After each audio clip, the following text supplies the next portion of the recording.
Hi, my name is Demelza. Please like and subscribe. My first memory of Mom is of her voice. She'd sing lullabies to me every night, and it was the most beautiful sound in the world. The minute she stopped, I'd start screaming for more. By the time I was 1, I could hum every lullaby perfectly. Dad would play the grand piano, and I'd jump onto his lap and press the keys, delighted by the sounds I made. On Dad's 30th birthday, there was a grand celebration at our mansion. In the middle of it, I climbed onto the table and started singing the birthday song. Suddenly, a hush fell over the room. Happy birthday to you. Happy birthday to you. Happy birthday, dear Daddy. Happy birthday to you. When I was finished, I looked around in surprise to see grown men crying. Oh my God, she has the voice of an angel. I always had a feeling Demelza was gifted. I'm so proud of you, darling. My parents hired the best musicians and vocal coaches for me, and there was no stopping me after that. At every party, I'd put on a show for our guests, and I'd make them pay me too. My life was perfect until one day when everything changed. When I was in the 3rd grade, Dad had just returned from a business trip, and I stopped short when I saw a scrawny little girl get out of the car too. She was trying to hide behind Dad, but he gently pushed her forward. Demelza, this is Isabel. She's your sister, and she's going to live with us now. Will you take care of her? I looked into her scared, dark eyes and immediately took her hand. Always. But the day Isabel walked in, a dark shadow was cast over our happy home. That evening, we overheard a huge fight between my parents. You've broken my heart, and now you've brought a reminder of that to live with us? She can't stay here. I won't raise a child that isn't mine. She has nowhere to go. Her mother's gone. I know you hate me right now, but please, don't take it out on her. She's just a kid. I didn't want Isabel to hear this, so I said, "Come on, I'll play something for you. What's your favorite song?" I didn't fully understand what was happening, but one thing was clear. Mom hated Isabel. She pretended like Isabel didn't even exist. But Dad and I adored her, and we more than made up for Mom's ice-cold attitude. But in the 8th grade, we got some news one day that turned our worlds around. Dad had been in a terrible car accident, and he was gone. We were all devastated. But Mom just shut herself up in her room for weeks. One night, I was reading a story to Isabel when Mom suddenly barged in. What are you doing in my daughter's room? You're just a poor maid. Mom, are you okay? She's not a maid. This is Isabel, remember? How could I forget her? Everything bad that's happened to us is her fault. I stared in horror at Mom as Isabel started to cry. Pack your things first thing in the morning, Isabel. You're going to be sleeping with the maids now. What? No, she's not going anywhere. Either she goes to the maids or the orphanage. This is her last night here. As Mom was leaving, she suddenly pounced at Isabel, grabbed her stuffed bunny, and threw it in the fire. No, my mom made that.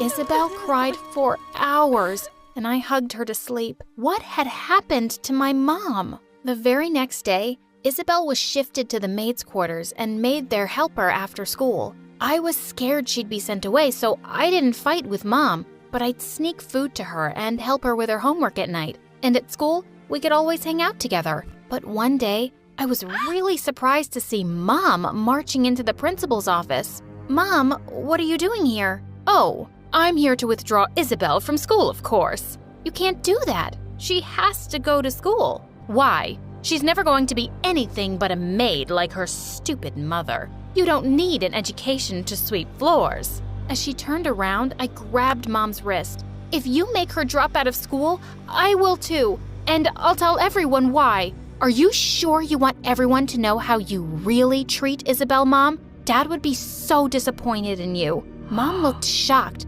then angrily pulled her arm away and left.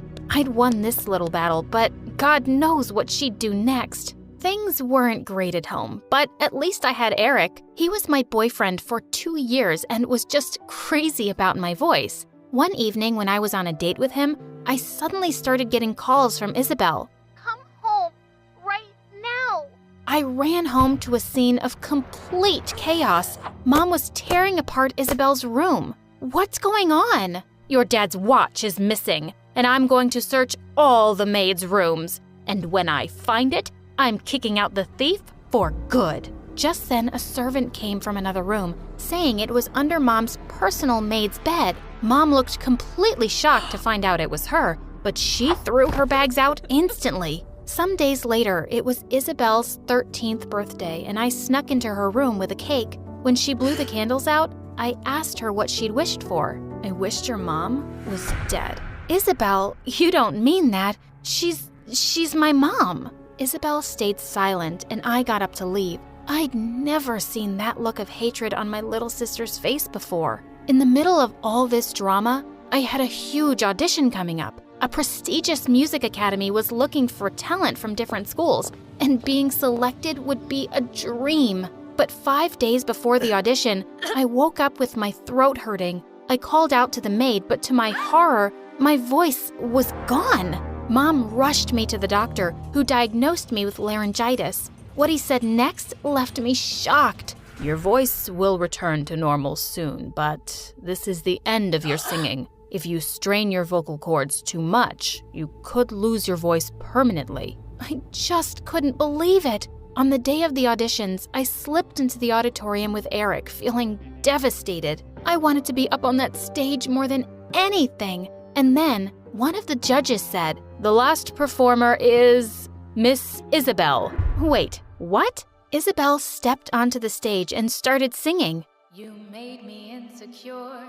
I was stunned. Her voice was beautiful. The judges gave her a standing ovation and said they'd be in touch with her soon. As everyone started to leave, I caught up with her. Isabel, that was amazing. But why didn't you tell me you could ever sing like that? She brushed my arm off angrily, her eyes blazing. You never asked. You just assumed that you're the only one with any talent. But I guess that's something we both got from our father. It makes you unhappy, doesn't it? Why would you say that? I've always had your back, Isabel. Yet, I've been living as a maid in my dad's house for years. And you did nothing. You think sneaking me food makes up for how I'm treated? No, it doesn't. All it does is make you feel good about yourself. Isabel, I tried. You should have tried harder. I hate you, Demelza. As she stormed off, I felt heartbroken. As Eric walked me back home that evening, suddenly a cyclist came charging straight at him. I pushed Eric out of the way just in time, but he landed on the pavement, hitting his head. I quickly called an ambulance, and after hours of waiting at the hospital, we were shocked to get the news. Eric was in a coma. The doctors were hopeful he'd wake up soon, but weeks turned into months, and before I knew it, a year had passed. I was almost done with high school, and Isabel was in her music academy on full scholarship, but we never spoke anymore. One day when I went to see Eric, I was shocked to see him sitting up in bed. "Oh my God, you're awake!" He gently pushed me away. "I'm sorry. Who are you?" "Eric, it's me, Demelza, your girlfriend." "Can you sing?" "Yes. Well, I used to, but then I got sick and had to stop, remember?" "No. I just know that my girlfriend sings beautifully. I couldn't move or see all these months, but she'd talk and sing to me often, and I could hear her. I know her voice, and it's not you." Suddenly, my blood ran cold when I heard someone behind me. "Babe, that was me. You could hear me?" "Isabel?" Yes, it's you." She ran forward and hugged him, and then they kissed. Suddenly, I just lost it.